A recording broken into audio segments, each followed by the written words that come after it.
Olá, tudo bem? Então, nesse vídeo eu gostaria de falar como eu fazia para trabalhar e viajar ao mesmo tempo. Então, só para dar um contexto, então eu sou desenvolvedor de software e eu passei alguns meses, uns bons meses, viajando e trabalhando ao mesmo tempo. Então, para mim, o fato de ser desenvolvedor de software tem uma certa facilidade, porque eu não preciso ir para o escritório para desempenhar a minha função, eu posso fazer de qualquer lugar. E eu trabalhava para uma empresa do exterior que também facilitava as coisas. Era bem flexível a questão do horário e não tinha local para você ficar. Então, nesse vídeo eu quero falar mais da questão da logística, né? Como é que eu fazia, por exemplo, para comprar passagens ou então encontrar acomodação, como é que eu encontrava os lugares que eu queria conhecer. Talvez isso seja útil para você, né? Se você está na mesma situação ou pensando ah, em ser nômade digital. Então eu vou separar na seguinte ordem. Primeiro é locomoção, claro. A locomoção tanto para ir de uma cidade para outra como andar na própria cidade. Segundo é acomodação, que é muito importante. Como é que eu fazia para encontrar acomodação? Dicas de para você não cair em furada, né? Quais sites eu utilizava?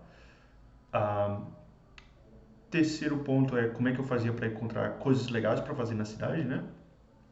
E por último, dicas gerais para quem está interessado nisso. Então vamos para o primeiro ponto, né? Acomodação, quer dizer, locomoção. Eu, bom, como eu pulava de, meu itinerário era sempre ir de um estado para o outro, sendo sempre partindo de um para o seu vizinho, né? Então, até porque isso economizava bastante a questão de passagem, né? Porque como eu sempre pulava de estado para o outro, indo sempre para o vizinho, eu sempre ia de ônibus. Então as passagens eram bem baratas. Eu não, por exemplo, eu não andava de avião, é só 100% ônibus.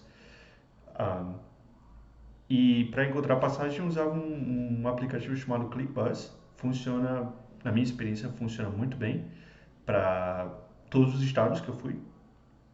Talvez alguns estados assim mais do Nordeste, assim mais mais do interior, tipo Paraíba, assim, não tem muitas opções, mas eles assim funcionam.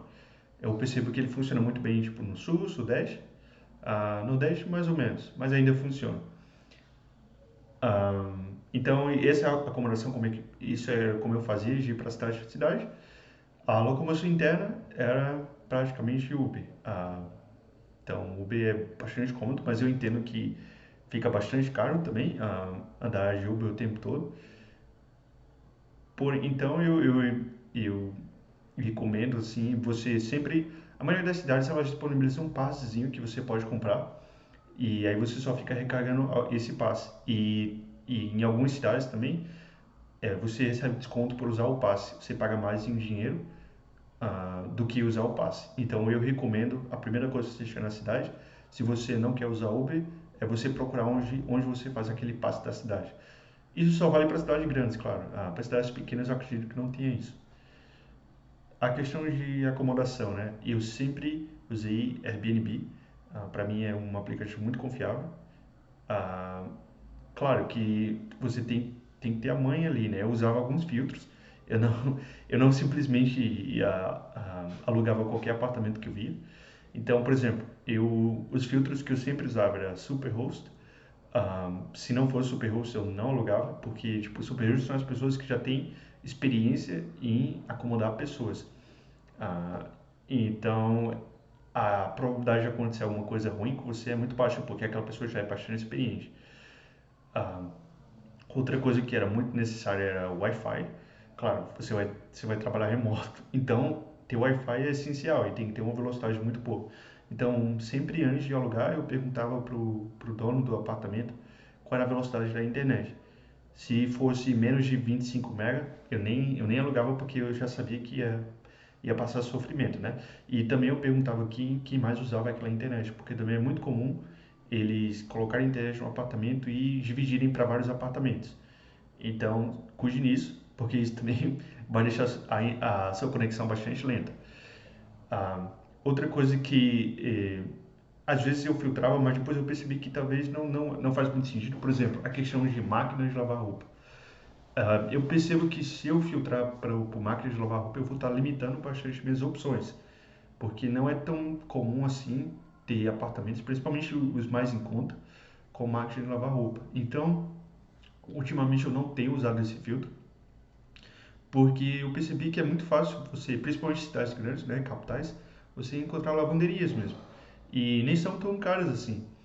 Por exemplo, acumulava 2 semanas de roupa, ia na lavanderia e gastava em torno de uns R$ 30. Era mais ou menos uns 15 para lavar e 15 para secar. Então isso era muito cômodo, né? Então, porque primeiro que já secava ali mesmo, eu não precisava ficar estendendo roupa. E geralmente as lavanderias elas têm aquelas máquinas industriais, né, que dá para lavar muito rápido. Tipo aquela self-service que você só vai lá, coloca a roupa, coloca uma ficha, lava, depois tira, coloca na secadora e seca. E tipo isso tudo em mais ou menos 1 hora.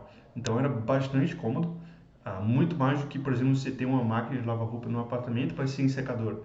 E aí você vai ter que estender. Eu prefiro muito mais pagar R$ 30 a cada 2 semanas do que ter que estender a roupa no varal ou ter que me preocupar se o apartamento tem ou não máquina de lavar roupa. Então, esse é um filtro que eu não costumo usar. Mas outra coisa que é importante você se atentar é a cozinha, né? Alguns apartamentos, principalmente aqueles que são tipo mistura de apartamento e hotel, eles não têm cozinha. Então isso é um ponto muito negativo e que vai dificultar bastante sua vida porque realmente faz falta, né? E você não quer comer fora todos os dias. Fica muito caro. Você precisa de algum lugar para cozinhar. Então, ter uma cozinha é essencial. Então, basicamente, os filtros que eu utilizava era Superhost, a Wi-Fi de boa velocidade e cozinha. Ah, eu sempre tentava alugar um apartamento todo para mim, porque eu acho que era muito importante, enquanto você trabalha em viagem, você ter um espaço só seu, livre de interrupções ou barulho. Então, eu sempre procurava esse tipo de apartamento, não procurava quartos, assim. Mas eu entendo que fica um pouco elevado o preço, mas era uma coisa que eu queria pagar um pouco mais para ter esse conforto. Em questão de preço, eu diria que eu pagava em torno de mais ou menos 1.500 reais por apartamento. Algumas cidades, dependendo da época do ano, né? Se você vai, por exemplo, se vai para o Salvador no Carnaval, ou Rio no Carnaval, ah, se atente que você não vai conseguir encontrar apartamento. Se conseguir, vai ser muito caro. Então, mais ou menos era essa faixa que eu pagava 1.500, que eu achava razoável porque era mais ou menos o preço que eu pagava num apartamento na região sul do país. Ah, Talvez se você alugar um quarto, era metade desse preço, ou até um pouco menos, tipo era 800, 600 reais. Mas eu acho que 1.500 era razoável para mim, eu conseguia pagar de boa. E, e não, e como eu disse, não varia tanto de região, foi a minha experiência assim que 1.500, independente se é sul, sudeste, nordeste, o que pode impactar mesmo no preço é a questão da época, né? Dependendo da época que você vai, você tem que ter muito cuidado e programar muito bem sua viagem para não pegar a alta temporada, né, naquele local, porque aí, aí vai ser uma facada, né?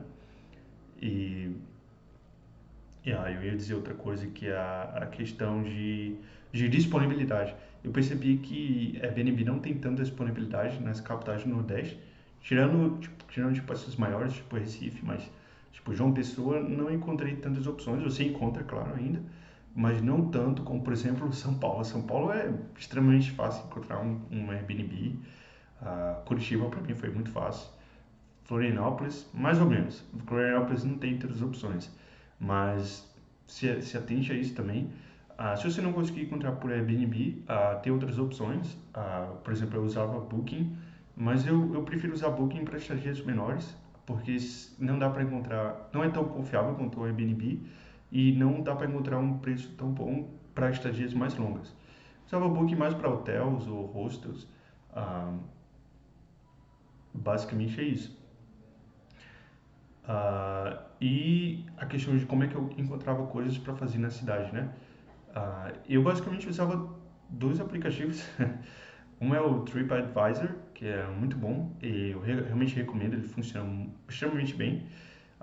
Você coloca lá a cidade que você está interessado, ele mostra as principais atrações, que geralmente é o que o turista quer ver, né?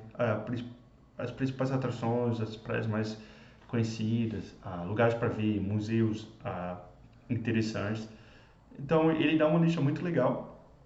Você já dá para dar uma boa conhecida na cidade só seguindo o TripAdvisor. Outro aplicativo que eu usava bastante é o Google Maps, mas não para encontrar lugares, mas mais assim lugares turísticos, mas mais para encontrar coisas como onde é que tem um mercado, onde é que tem um banco, onde é que tem uma farmácia. Porque lá no Google Maps você tem a opção de filtrar, por exemplo, mostre todas as farmácias próximas ou mostre todos os mercados próximos. Então isso é bastante cômodo. E no próprio Google Maps também tem uma área lá que você pode ver recomendações de lugares. Então tem uma coisa parecida com o TripAdvisor, mas eu usava mais o Google Maps para encontrar esses lugares mais do dia a dia, né? E acho que é isso. Aí quanto é que eu gastava por mês, né? Assim, mais ou menos na média para manter esse estilo de vida de trabalhar e viajar. Então, como eu falei, média de 1.500 por apartamento. Gastava R$ 60 para a lavanderia por mês. Então, vamos fazer as contas. Que mais? A alimentação eu gostava bastante porque eu comia muito fora. Tipo, eu gastava R$ 500 por mês.